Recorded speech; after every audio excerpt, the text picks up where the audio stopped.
Imaginez un instant. Un secret, là, juste sous nos yeux.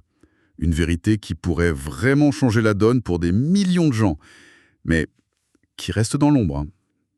Et si la clé pour l'acné, ce truc qui marque les visages, qui pèse lourd, si la clé n'était pas dans les crèmes, ni dans les pilules, si elle était ailleurs, là où peut-être certains préfèrent ne pas regarder. Hop, hop, hop, hop, hop. Attends juste quelques secondes. J'aimerais te parler personnellement. Je vais te l'avouer, je préfère passer du temps à guider mes élèves plutôt que de passer du temps à faire du YouTube. Car tout écrire, tout filmer, tout monter, c'est du temps que je veux prendre pour réellement aider les plus motivés, pour aider les vraies personnes qui m'entourent, qui sont à côté de moi, et surtout qui me font confiance. Alors j'utilise un outil pour m'aider à synthétiser mon meilleur contenu. Ne t'inquiète pas, chaque mot ici, je l'ai écrit, je l'ai relu, retouché, validé. C'est juste que c'est pas ma voix et c'est juste que je sais que ce contenu peut changer des vies. Alors, je te partage que le plus utile. Tester dans ma vie personnelle.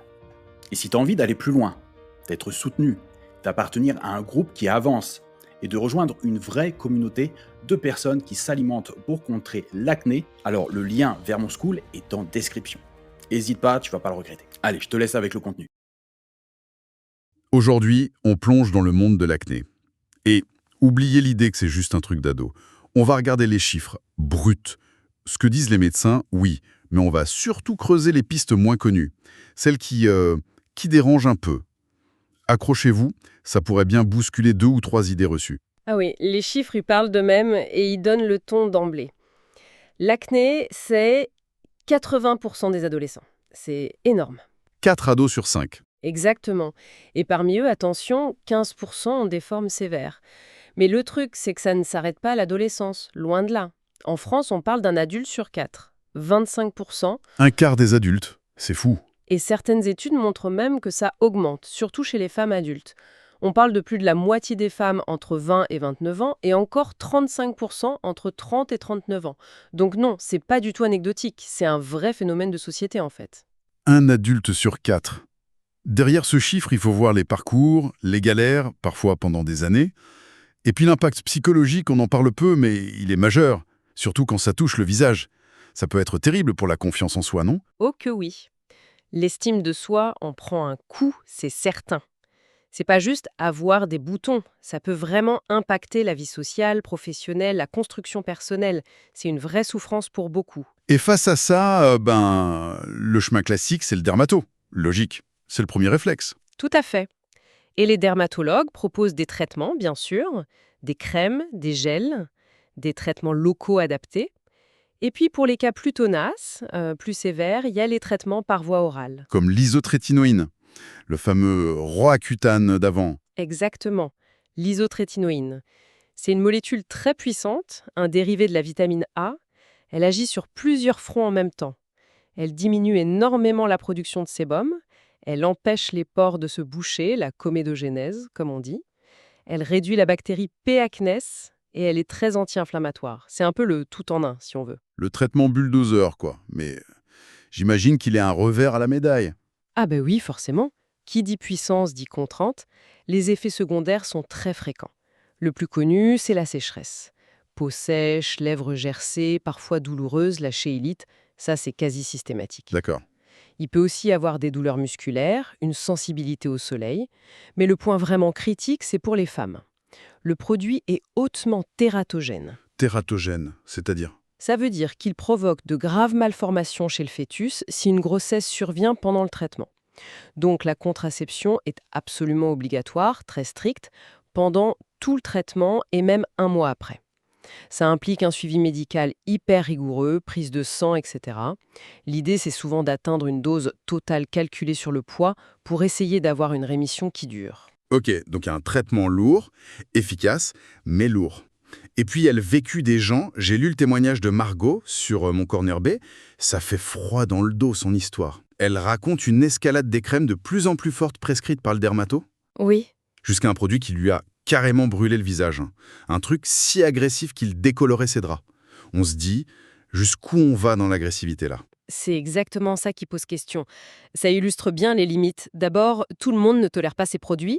Une peau déjà sensible, elle réagit très mal. Et puis, il faut tenir le traitement sur la durée avec les effets secondaires. C'est pas évident. La discipline, quoi? Voilà. Et même avec un traitement comme l'isotrétinoïne, il faut le dire, les récidives, ça existe. L'acné, ça peut durer des années, évoluer par poussée. La guérison définitive, elle n'est pas garantie. Et c'est là qu'on arrive au cœur du problème, peut-être. Si les traitements classiques ont leurs limites, leurs effets secondaires, si les rechutes sont possibles, pourquoi on a l'impression qu'on explore si peu d'autres pistes dans les cabinets médicaux? On entend pourtant des voix différentes, comme celle de Matteo, qui a lui-même connu l'acné et qui propose une approche centrée sur l'alimentation. C'est une piste qui intéresse de plus en plus, c'est vrai, mais qui a du mal à s'imposer officiellement. Les sources médicales classiques listent bien les facteurs génétiques, bien sûr, les hormones. Les hormones, oui, ça on en entend parler. Oui, les androgènes qui stimulent le sébum, les cycles menstruels, l'arrêt de la pilule. Le stress aussi, tout le monde est d'accord là-dessus. Le stress augmente le cortisol, qui peut influencer les androgènes, ça c'est bien établi. Ok. Hormones, stress, gènes. Mais l'alimentation alors? Elle passe souvent la trappe, non? Ou alors on dit le chocolat, la charcuterie, c'est un mythe? C'est souvent ça, oui. On l'a réduit à un mythe où on dit qu'un aliment précis n'est pas la cause. Ce qui est vrai, il n'y a pas un coupable universel, mais c'est très réducteur. Ça masque complètement le rôle potentiel de certains types d'alimentation sur l'inflammation générale ou l'équilibre hormonal. Et ça, c'est au cœur de l'acné. Pourtant, quand on cherche un peu, il y a des conseils précis qui reviennent. Marion de Toutapiderme, par exemple, elle dit attention aux produits laitiers de vache, ou encore fuyez le sucre et tout ce qui fait grimper l'insuline vite, genre pain blanc, soda. Oui, ce sont des pistes souvent évoquées dans ces approches alternatives. L'idée derrière les produits laitiers, c'est qu'ils pourraient contenir des facteurs de croissance ou influencer nos propres hormones. Pour le sucre et les aliments à index glycémique élevé, le lien passe par l'insuline, qui peut effectivement booster la production de sébum et l'inflammation. Et à l'inverse, elle recommande les légumes, surtout les crucifères comme le brocoli, pour une molécule, le DIM, qui aiderait pour les hormones, et le curcuma contre l'inflammation. Ça a l'air logique, basé sur la biologie. Alors pourquoi cette piste alimentaire est si peu creusée par les dermatos? C'est la question qui fâche un peu, non? C'est une question délicate. Il y a plusieurs raisons possibles. D'un côté, l'approche scientifique classique. Les médecins se basent sur des preuves solides, des études cliniques bien menées. Et prouver en lien direct entre un régime précis et l'acné, pour tout le monde, c'est très compliqué à faire. Les gens réagissent différemment. Suivre un régime strict sur le long terme pour une étude, c'est dur. Donc pas assez de preuves béton, selon les standards médicaux? Voilà. Même si les preuves s'accumulent pour certains aliments, comme les produits laitiers ou les sucres, ce n'est peut-être pas encore jugé suffisant par tous pour en faire une recommandation de première intention. D'accord, manque de preuves suffisantes. Mais est-ce que c'est tout?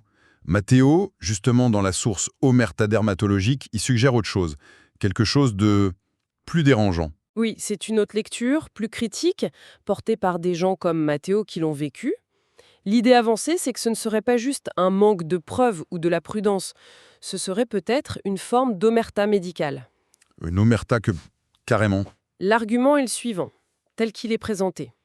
Si on admettait et si on promouvait vraiment l'idée que changer son alimentation peut suffire à contrôler l'acné, pour beaucoup de gens, logiquement, ça diminuerait le besoin de traitements médicamenteux, de crèmes vendues en pharmacie, de consultations répétées. Et tout ça, c'est un énorme marché économique. Exactement. Donc, reconnaître qu'un changement de mode de vie pourrait être aussi efficace, voire plus, ça remettrait en cause ce modèle économique. Selon cette hypothèse, ce ne serait pas un oubli, mais un silence, un peu calculé, une réticence à promouvoir une voie moins profitable. C'est une perspective forte qui circule, et il faut l'entendre comme telle, comme une hypothèse dans ce débat complexe. Ça fait réfléchir quand même, hein. Si c'est vrai, ça voudrait dire qu'on ne nous donne pas toutes les clés. Bon, au-delà de l'assiette, cette idée d'une approche plus globale, moins agressive, on la retrouve aussi dans les soins de la peau. Les témoignages d'Emeline et Margot, encore elles, sont hyper parlants là-dessus. Elles ont fait un virage complet. Oui, elles sont passées d'une logique où il fallait décaper la peau à tout prix à une logique de douceur, d'écoute. Fini les produits qui arrachent tout, elles ont adopté des routines beaucoup plus douces, parfois inspirées d'Asie, comme le layering. Le layering, c'est quoi ça le layering? C'est superposer plusieurs soins légers au lieu d'une seule crème épaisse. Souvent, ça commence par un double nettoyage, une huile démaquillante d'abord pour dissoudre le gras sans frotter comme un fou, puis un nettoyant très doux, genre savon sur gras. D'accord. Ensuite, on met une lotion, un hydrolat, une eau florale, comme la lavande, la camomille, c'est apaisant. Après, un sérum si besoin. Et on finit par une huile végétale légère qui bouge pas les pores, comme l'huile de jojoba ou du gel d'aloe vera. Le message clé, c'est vraiment traiter la peau acnéique comme une peau sensible, inflammée, pas comme une peau sale qu'il faut récurer. Changer complètement de regard sur sa peau, en fait. Exactement. Et c'est essentiel. Agresser la peau, ça peut faire l'effet inverse, hein. Plus d'inflammation, plus de sébum en réaction. Donc, le choix des produits est hyper important. Faut lire les étiquettes, éviter ce qui est comédogène, qui bouche les pores, privilégier des formules simples, naturelles. Et certaines sources pointent aussi du doigt les perturbateurs endocriniens dans certains cosmétiques classiques, ce qui pourrait jouer, surtout si l'acné est hormonal. Donc, soigner de l'extérieur, ok, mais on sent bien que l'intérieur joue un rôle énorme. Pas juste l'assiette. On parle de plus en plus des intestins, hein, notre deuxième cerveau. Tout à fait. L'axe intestin-peau, c'est un domaine de recherche super actif. L'idée, c'est qu'un déséquilibre dans notre microbiote intestinal, nos bactéries intestinales, peut créer une inflammation générale dans le corps et rendre l'intestin plus perméable. Le fameux leaky gut. C'est ça. Et cette inflammation, ces molécules qui passent là où elles ne devraient pas, ça pourrait se voir sur la peau et favoriser l'acné. D'ailleurs, c'est intéressant. La pilule contraceptive, parfois donnée contre l'acné, peut elle-même perturber ce microbiote chez certaines femmes. Ah oui, cercle vicieux. Du coup, prendre soin de ses intestins, ça devient une piste. Moins d'aliments inflammatoires, plus de fibres, prébiotiques et des probiotiques, les bonnes bactéries qu'on trouve dans le kéfir, la choucroute ou en complément. L'ail et la cannelle sont aussi parfois cités pour leurs vertus. Intestin, alimentation, soins doux. Reste le stress. On l'a cité comme facteur aggravant. Comment il agit concrètement? Le mécanisme est connu. Le stress chronique fait grimper le cortisol. Et le cortisol, entre autres effets, peut stimuler la production d'androgènes. Et qui dit plus d'androgènes, Dit plus de sébum et potentiellement plus d'acné. Le serpent qui se mord la queue. c'est exactement ça. L'acné stresse, le stress aggrave l'acné. Donc gérer son stress, c'est pas juste pour se sentir mieux, c'est un levier d'action sur l'acné elle-même. Relaxation, méditation, yoga, sport, tout est bon à prendre. Il y a même des approches comme le face mapping de la médecine chinoise qui essaie de lier la zone des boutons à un organe. Front, digestion, menton, hormones ou stress. C'est pas validé scientifiquement à l'occidental, mais ça peut être une grille de lecture intéressante pour réfléchir à son mode de vie. Ok, donc ça dessine une approche beaucoup plus globale. Holistique. Mais faut être honnête, ça demande un sacré investissement personnel, non? Changer son alimentation du tout au tout, sa routine de soins, gérer son stress, c'est pas facile tous les jours. Emeline le disait bien dans son témoignage, elle a testé plein de trucs, mais elle se décourageait vite sans résultat rapide. C'est un marathon en fait. Ah oui, c'est le mot juste. Marathon. La persévérance, c'est la clé. Les changements de mode de vie, ça prend du temps avant de payer. Le syndrome post-pilule, par exemple, où l'acné peut flamber des mois après l'arrêt. Il faut parfois attendre 4-6 mois, voire plus, pour voir une amélioration. Souvent avec un pic d'aggravation au milieu qui peut vraiment saper le moral. C'est hyper décourageant ça. Et l'acné ado, ça dure en moyenne 3-4 ans. Mais ça peut persister bien plus longtemps. Faut tenir bon. Et c'est là justement, face à ce défi de la durée, du découragement, que l'idée de communauté prend tout son sens. Seul, c'est dur. On doute, on ne sait plus quoi faire, mais imaginez partager ça, rejoindre un groupe de gens qui vivent la même chose, qui se comprennent. Ça change tout. Suivre un programme alimentaire précis, oui, mais le faire ensemble, se soutenir, échanger des astuces, c'est ce que des approches comme celle de Mathéo mettent en avant, la force du collectif. C'est peut-être ça l'ingrédient qui manque souvent pour tenir sur la durée. Tout à fait. Ce soutien mutuel, il aide aussi à combattre autre chose, le poids psychique, et notamment ce que certains appellent le bouton shaming. Le bouton shaming? Oui, ces remarques, ces regards, ces conseils non demandés sur la peau, une personne sur deux qui a de l'acné y serait confrontée. C'est énorme et ça mine le moral. Alors, se sentir compris, soutenu, pouvoir en parler sans jugement dans une communauté bienveillante, c'est fondamental pour garder la pêche et continuer les efforts. Bon, alors, pour résumer un peu cette plongée. L'acné. Juste un problème de peau à traiter localement ou avec des médocs? Ou alors le signal d'un truc plus profond, un déséquilibre qui nous demande de regarder notre assiette, notre stress, notre digestion, notre vie. Les traitements classiques, ils ont leur utilité, bien sûr, surtout pour les cas sévères. Mais tout ce qu'on a vu suggère qu'une amélioration durable passe peut-être par une vision plus large, plus respectueuse du corps. Suspens, au fond, c'est est-ce qu'on est prêt, collectivement, à regarder au-delà des solutions rapides, à questionner pourquoi certaines pistes, comme l'alimentation, qui semblent pourtant si prometteuses pour tant de personnes, restent un peu dans l'ombre du discours médical dominant. Est-ce juste une question de preuve ou y a-t-il autre chose derrière? Le chemin vers une peau apaisée, c'est sûr, il est personnel. Chacun le sien. Mais ce qu'on voit, c'est qu'il n'a pas à être solitaire. Si ce qu'on a dit aujourd'hui a fait tilt, si l'idée d'une approche différente, plus globale, résonne en vous, sachez qu'il y a des pistes à explorer, des ressources, des infos, des programmes, des communautés. L'approche de Matteo qu'on a évoquée, avec son accent sur l'alimentation et le soutien de groupe, en est une. On vous mettra les liens en description.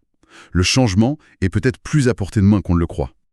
Alors oui, si mon visage te dit quelque chose, c'est tout à fait normal. Je suis sur YouTube depuis plus de 10 ans, et oui, je parle de plusieurs sujets. Car j'ai plusieurs passions, et ça, je peux pas le cacher. Parce que chaque sujet, chaque combat que j'ai traversé, c'est réellement une brique de mon identité. Je parle de ce que j'ai vécu, de ce que j'ai testé, validé, et même parfois, on va s'avouer, un peu foiré. Mais surtout, je te partage ce qui fonctionne réellement. Et si ça a fonctionné pour moi, j'ai 2 bras, j'ai 2 jambes comme toi, ça va aussi fonctionner pour toi. Et ma mission aujourd'hui, elle est très très simple, t'éviter de galérer et appliquer directement ce qui fonctionne. Alors, je fais des lives tous les jours sur School sur ces différents sujets pour partager du concret. Alors, pas théorique, que de l'humain et de la mise en pratique. Je suis quelqu'un de très simple, tu vois, pas de posture de moi je sais tout, juste un mec qui est déjà passé par là et qui a tout testé. Et surtout qui a trouvé des solutions que tu peux toi aussi mettre en place dès aujourd'hui. Et oui, parmi tous ces combats que j'ai livrés, il y en a un qui m'a marqué peut-être un peu plus que les autres, ça va être ma peau. L'acné, les complexes, la frustration, je sais exactement ce que tu ressens. J'ai fait 3 cures de Roaccutane sans réel résultat. Et ce que j'ai découvert avec le temps, c'est que l'alimentation, c'est une arme redoutable et bien plus efficace que n'importe quel médicament. Et en plus, par rapport aux médicaments, ça dure réellement dans le temps. Alors c'est juste des choix simples, mais puissants et surtout concrets. Alors si toi aussi t'en as marre de subir ta peau et que tu veux reprendre le contrôle et avoir une peau nette, tu peux rejoindre mon school, le lien est juste en dessous en description. Et je te montre exactement ce que personne ne m'a expliqué avant. Allez, je te retrouve de l'autre côté.